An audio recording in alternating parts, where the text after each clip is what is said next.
Radhe Radhe everyone, आप देख रहे हैं सीरियल से आप आज जहाँ पे देते हैं हम आपको आप ही के फेवरेट शो से जुड़ी हुई इंटरेस्टिंग अपडेट।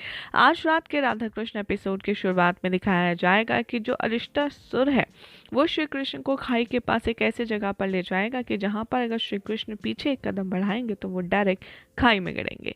लेकिन वो उन्होंने अपने पूरे बल से अरिष्टासुर को रोका हुआ होता है। इधर सभी लोग बैठकर के वृंदावन में प्रार्थना कर रहे होते हैं श्री कृष्ण और राधा रानी की सलामती की, और ये सब कुछ महादेव देख रहे होते हैं।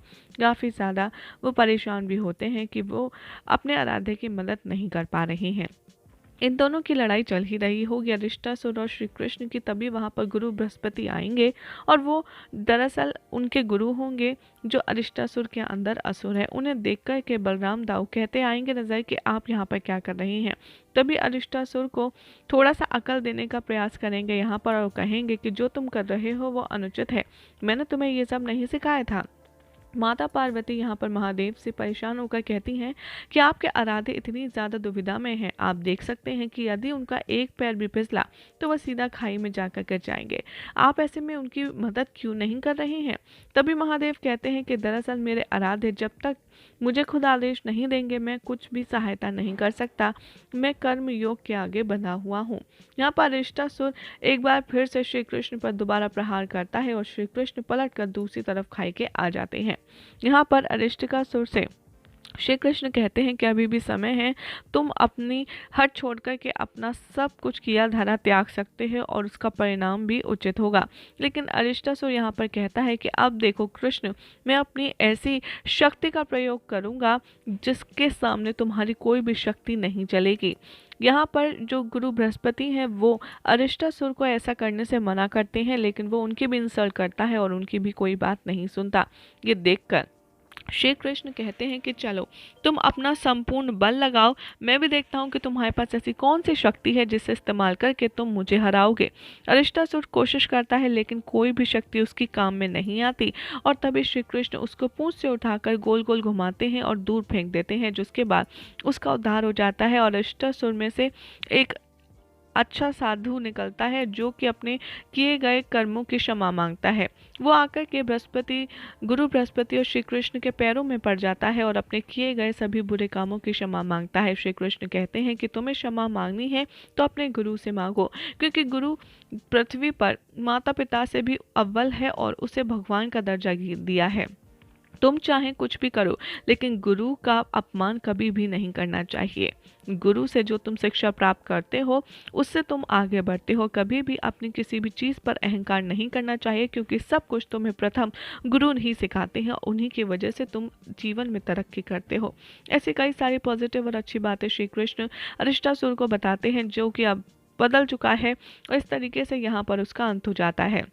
इधर सभी लोग वृंदावन में श्री कृष्ण की सलामती की कामना कर रहे होते हैं और महादेव से मैया यशोदा कहती हैं कि यदि मेरा लल्ला ठीक है और सब कुछ वहाँ कुशल मंगल है तो हमें कोई संकेत दीजिए। महादेव यहाँ पर एक पुष्प गिराते हैं जिसे देखकर सभी लोग खुश हो जाते हैं और समझ जाते हैं कि अब मुश्किल की घड़ी बीत चुकी है और श्री कृष्ण वहाँ पर उचित है। इधर दिखाया जाएगा कि सब कुछ खत्म हो जाने के बाद जो बलराम दाऊ हैं वो राधा और कृष्ण को वापस लेने आएंगे उनके कुटिया में और कहेंगे कि चलो अब वापस घर चलने का समय हो गया है। श्री कृष्ण कहते हैं कि नहीं दाऊ, अभी हमारा जो वनवास था उसकी सज़ा पूर्ण नहीं हुई है, इसलिए हम आपके साथ अधूरा कार्य छोड़कर नहीं आ सकते। यहाँ पर राजमहल में कंस इंतजार कर रहा होता है अक्रूर का, और अक्रूर जैसे मुंह लटका करके आता है उसे देखकर कंस समझ जाता है कि इस बार भी अरिष्टासुर का ही अंत हुआ है, कृष्ण का अंत नहीं हुआ। वो अरिष्टासुर से कहता है कि ये तो मुझे पता था ऐसा ही कुछ होगा, लेकिन तुम्हारा चेहरा ऑलरेडी सब बता रहा है कि ये सब तुम क्या खबर लेकर आए हो। इधर दिखाया जाएगा कि बलराम दाऊ श्री कृष्ण के समझाने पर, बहुत ज़्यादा समझाने पर वापस जाएंगे और वो वहां जाकर के काफ़ी ज़्यादा उदास मन से लौटेंगे। जैसे ही बलराम दाऊ को आते देखेंगे सभी लोग चहल पहल तेज़ कर देंगे, क्योंकि वहां पर तो उनके आगमन की महा तैयारियां हो रही हैं। सभी लोग ऐसे सुसज्जित कर रहे हैं मानो कोई नए नवेली जोड़ी आ रही हो।